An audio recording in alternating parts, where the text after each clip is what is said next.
Само с няколко декоративни възглавници може да промените цялата атмосфера на спалнята и затова не ви трябва някакъв огромен бюджет.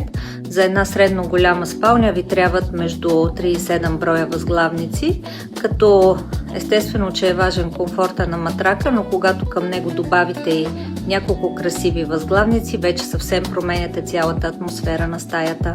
Най-универсалната схема на подреждане е като се работи на слоеве от голямо към малко. За стандартна спалня се слагат 2 броя 50 на 50 за заден слой, 2 броя 45 на 45 среден слой и 1 брой 30 на 50 или 35 на 60 см централен акцент.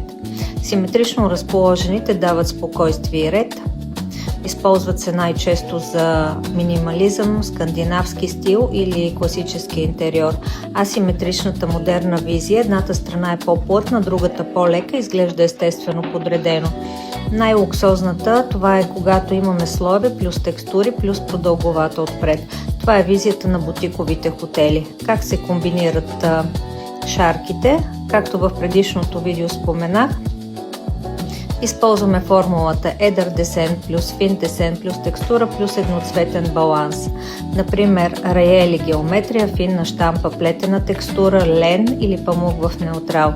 Ако всички са еднакви, изглежда като комплект, а комплекта винаги изглежда по-евтино от комбинация. Материите могат да са според сезона, примерно през зимата може да сложите плетиво, букле, кадифе, вълна, топли бежови, карамел, шоколад, маслено, зелено като цветове. През пролетта могат да се използват памук, лен, лека бродерия, пясъчни, градински, зелени, светло-сини, бледо-розови.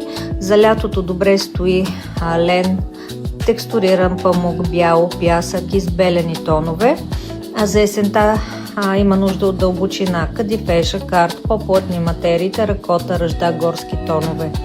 И само сменяйки декоративните калъвки сезонно, спалнята изглежда обновена без да купувате ново спално бельо.